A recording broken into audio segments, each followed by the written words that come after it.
Ya, bismillahirrahmanirrahim. Assalamualaikum warahmatullahi wabarakatuh. Kita lanjutkan materinya dari definisi lead time. Kemarin sudah dibahas ya definisi lead time, yaitu jumlah waktu yang dibutuhkan dari saat pelanggan melakukan pemesanan sampai produk keluar untuk dikirimkan atau pengiriman ya. Kalau dari sisi pelanggan sendiri, lead time itu dapat diartikan sebagai waktu tunggu ya untuk memproses pesanan hingga menerima pengiriman produk yang dipesan ya. Ini mungkin seperti Anda beli online begitu ya, dari mulai waktu Anda memesan sampai dengan barang sampai di rumah, itu yang dimaksud dengan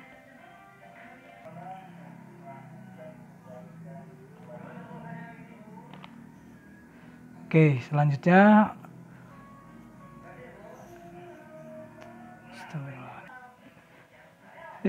kita lihat horizon waktu perencanaan MVS yang terdiri atas kegiatan-kegiatan yang dimulai dari pengadaan bahan baku ataupun barang, kemudian nanti barang setengah jadi barangkali ya kalau tergantung manufakturnya, kemudian nanti tahap pabrikasi yaitu tahap pembuatan, kemudian tahap perakitan ya, perakitan mungkin kalau misalkan motor ya dirakit dulu ya komponen bahan-bahannya, kemudian selanjutnya pengepakan dan selanjutnya visibilitas. Oke, dari mulai pengadaan sampai dengan pengepakan ini yang dimaksud dengan lead time itu ya.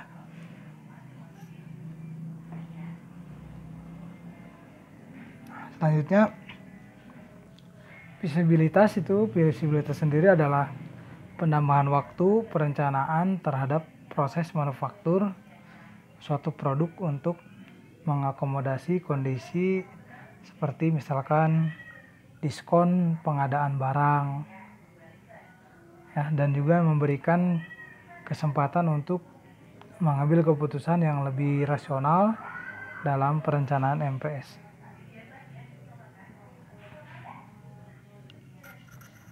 Oke, kita lanjutkan. Nah, perencanaan MPS ini juga dapat sewaktu-waktu dilakukan perubahan perencanaan, namun harus melihat beberapa batasan. Yang pertama adalah kita harus lihat lead time-nya, kemudian ketersediaan material dan kapasitas produksi ya.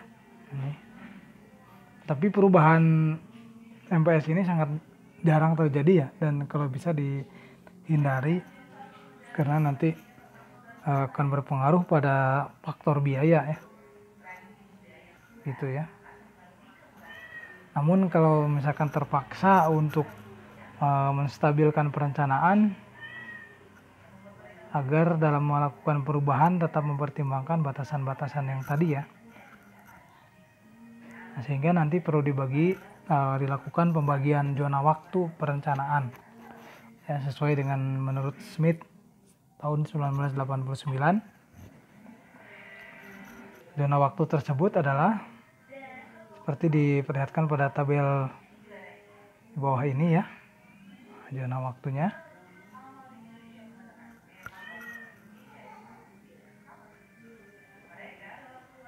Oke, nanti dalam zona waktu tersebut memiliki aktivitas dan prosedur kebijakan perencanaan yang berbeda, sehingga nanti terdapat banyak pembagian zona waktu yang berbeda yang dapat diterapkan ya, dan bisa digunakan juga pada industri yang berbeda. Untuk industri yang berbeda nanti pembagian zona waktunya pun dapat berbeda ya. Sebagai contoh ini kita bagi 3 zona ya secara umum gitu.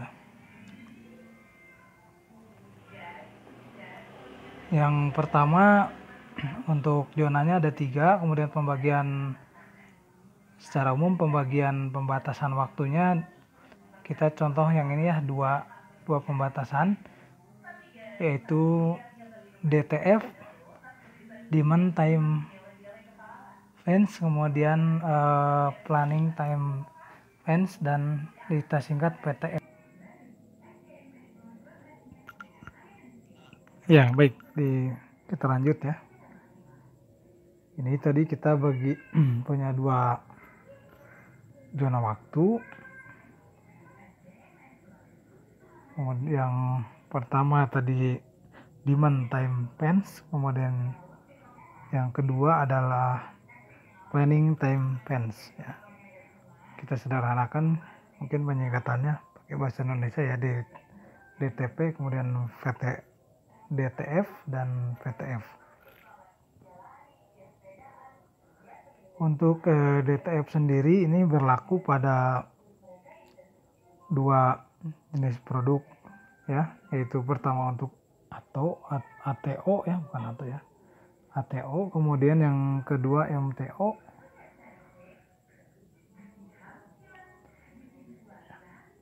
DTF itu adalah jangka waktu yang diperlukan untuk merealisasikan order dari konsumen ya. Mulai dari order masuk sampai barang terkirim, itu yang dimaksud dengan DTF.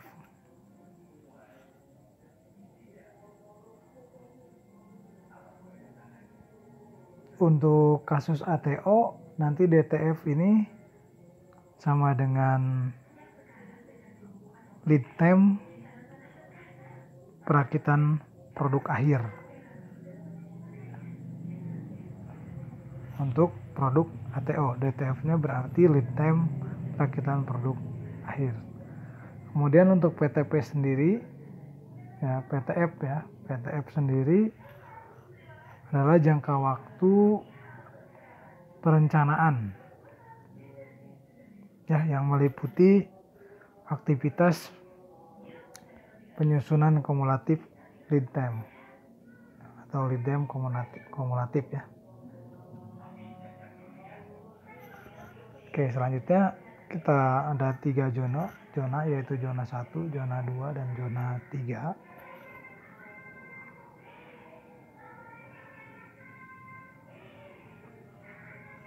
Pada zona 1 ini sebaiknya ya, atau seharusnya tidak dilakukan perubahan jumlah produk yang harus diproduksi.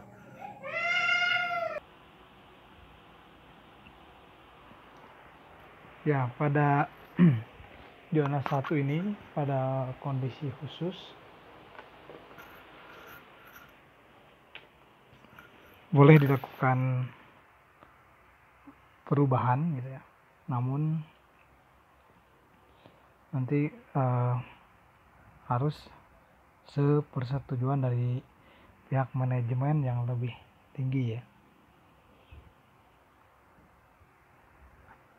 Karena perubahan itu akan berdampak pada penundaan pemenuhan waktu pengiriman, atau juga nanti berdampaknya pada tambahan biaya ataupun tambahan lain-lain gitu ya. Kemudian di zona 1 ini nanti proyeksi permintaan atau persediaannya nanti kita akan gunakan permintaan aktual, jenis ordernya adalah order ya. Kemudian nanti untuk penjadwalan orang harus melibatkan manajemen yang lebih tinggi. Kemudian di zona 2 ini adalah jangka waktu dari DTF ke PTF.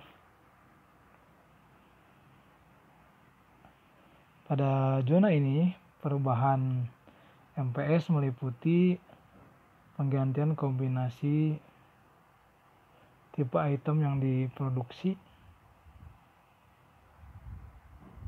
dengan mempertimbangkan material yang dibutuhkan masih tersedia atau tidak.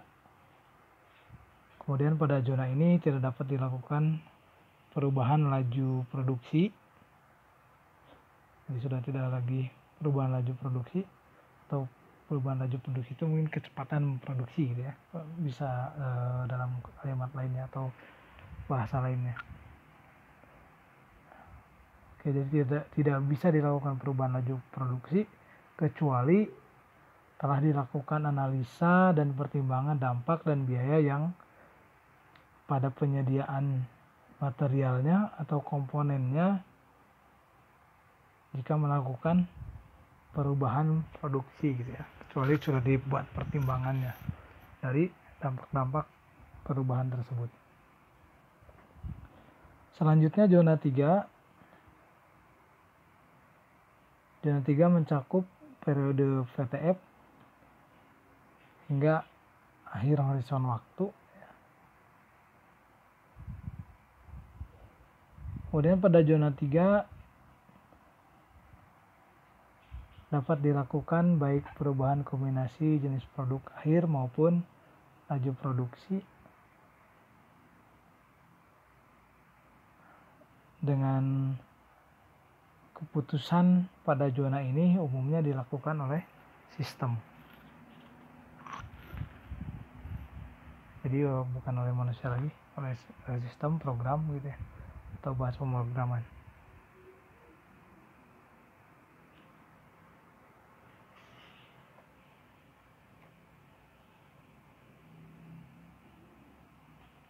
Sehingga nanti bisa keluar keputusan yang secara otomatis ya. Selanjutnya pada MPS ini terdapat 3 istilah atau 3 jenis istilah order produksi yang digunakan, yaitu yang pertama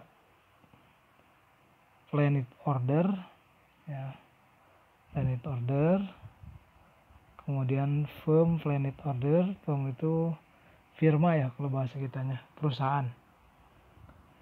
Ada planet order, ada firm planet order, dan selanjutnya order final ya. Istilah ketiganya ada order final, di mana planet order itu adalah jumlah produksi yang dihasilkan oleh sistem dengan tujuan, ini oleh sistem ya dihasilkannya, dengan tujuan pemenuhan permintaan yang ada dengan menjaga keseimbangan antara supply dan permintaan atau supply and demand, supply penawaran dan demandnya permintaan. Kemudian hasil dari planet order atau kita singkat PO itu merupakan sebuah rekomendasi bagi pihak pembuat jadwal produk ya. Jadi sebuah rekomendasi namun bukan merupakan keputusan akhir dari MPS. Nah, sedangkan firm planet order atau FPO ya kita singkatnya, ini merupakan hasil penyesuaian dari planet order yang dilakukan oleh pembuat jadwal dengan memasukkan faktor-faktor yang tidak ada dalam sistem. Nanti dengan demikian hasil daripada FPO ini, hasilnya